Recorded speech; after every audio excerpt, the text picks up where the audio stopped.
What's up, everybody? B-Mac the Z-Ranger here, and I'm calling all Rangers to welcome you to the Rangers Initiative. And today on the Ranger Initiative, I'm going to be reviewing the latest episode of Power Rangers Beast Morphers Season 2, Episode 7, Beast King Rampage. Now, this episode was an okay episode to me, but it was also pretty cool at the same time. But I'm going to be doing this in a relaxed session. As you can see, I am sitting down. I'm not standing up because I just want to relax and just do this review. And I think I'm going to keep this review very, very short. But before I get to the review, let me point you guys out to that subscribe button.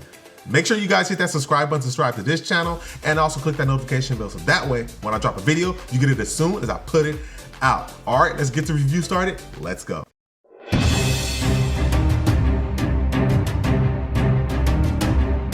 So like I said at the beginning, I'm gonna try to keep this review very short because I want to record something else today, but let's get right into it. First off, I'm gonna say, y'all saw the Beast X King Zord. How amazing is that Zord? That Zord is pretty amazing, but my only gripe with it was that not Grid Battle Force didn't create it. Somebody else created that, and they used lion DNA. So what I got from that is that, okay, so they can just take any animal DNA and just make it into any Zord or Morpher. Pretty much anybody can become a Power Ranger without Grid Battle Force. Because clearly the Colonel, Captain, whatever he is, Ben and Betty's dad, that's pretty much what he did. And he hired pretty much an enemy. Yes, I'm calling her an enemy, Emily. Emily the enemy, I think that's her name. No, her name is Megan. Megan the enemy. This chick, I do not like this chick at all. Even though I know they made friends at the end of the day because yeah, this is Power Rangers, but how the heck you go try to blackmail Zoe and Nate? Or no, try to blackmail Nate, you get fired, and then go behind their back with the Colonel to try to make your own Zord? Bruh, she doing something, man. Like, she an evil villain. I don't care what nobody says, she is an evil villain that they're not talking about yet. If it's not, but still, she looks like an evil villain to me.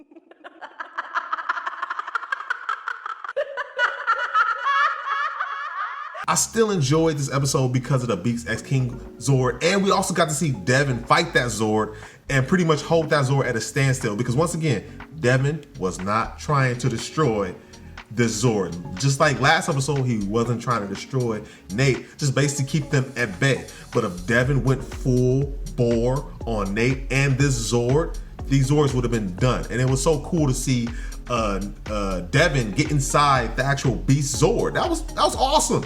That was pretty cool because like his Zord got damaged or whatever happened to his Zord, and then he jumped and basically jumped into the Beast X King Zord in battle mode. So that was pretty cool. Also, another thing too I didn't like about this episode was the Evox's plan. Remember last episode, he got Nate, programmed him to do something with something so he can do something in this episode. And this something was to control the Beast X King Zord with this dart, which was basically malware. So yeah, that was okay. That was an okay plan, but I was like, okay, I thought he was getting Nate for something bigger than that. Not just a Beast X King Zord. I thought he was getting Nate for something like bigger, maybe creating their own Ranger. That's what I thought was something like that was gonna happen. Like, okay, he's doing that to create his own Ranger because once again, if you have Morphex and any type of animal DNA and combine them, and you'll pretty much get a Power Ranger. So I thought that's what he was gonna do. That's what I was thinking in my head. Comment down below if y'all was thinking the same thing, because that's what I was thinking. But that plan wasn't a good plan. Evox, you gotta do better. Leave the planning to Scrazzo. Yes, he's failed so far, but some of his greatest planning has succeeded. Just like, once again, Bargoyle. That was his biggest one. He succeeded for a while to the Rangers, you know, Devin. Because Devin is a beast. All right, he really is. But you know what? I want to take it back to Megan. And the reason why I want to take it back to Megan is because if you have someone like Megan just walking around creating Zords for people, Grid Battle Force, this is a government facility. Get her. Get her and pair her with Nate, or at least keep her inside. I know Nate didn't like her, or I guess they're cool now, but pair her up with Nate, because clearly if she can do that by herself, and yes, she didn't install a firewall, right? I think that's what it was, a firewall to keep anything like that from happening. And that's easy, that's an easy fix. All she gotta do is work with Nate now, and Nate will correct that.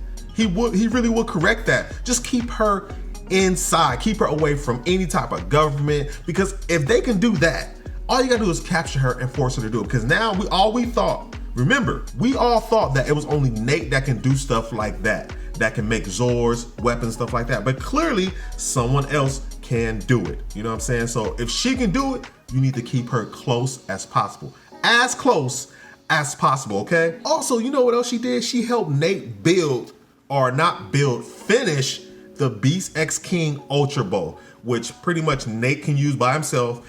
And I'm pretty sure in the commercials or trailers, we saw the other Rangers using it as well, but they were doing it together. But Nate concluded to use it by himself. I'm pretty sure all the Rangers can, but that's what they showed, okay? But yeah, she helped do that as well. So y'all need to just keep her as close as possible. I know I already said that, but I need to just reiterate how close y'all need to keep this girl to Grid Battle Force, because if we have Nate doing it and her doing it, I don't see anybody else stopping the Power Rangers at this point, because Scrozzle, he's pretty much by himself on that side as far as brains and engineering and building things. While Nate, it's Nate and you have Megan now. So keep them two together. It was an okay episode. It wasn't the best, but it was an okay episode. It was, no, not okay. It was good. It was a good episode. Like I said, it wasn't as good as episode 5.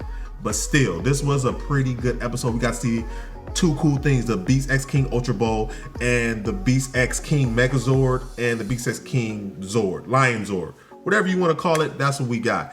And I really enjoyed that. But yeah, I hope you guys enjoyed this review, this short review that I'm only going to do probably one time, unless you guys like stuff, me doing it like this. But yeah, if you guys enjoyed the review, feel free to like, share, and that button right there.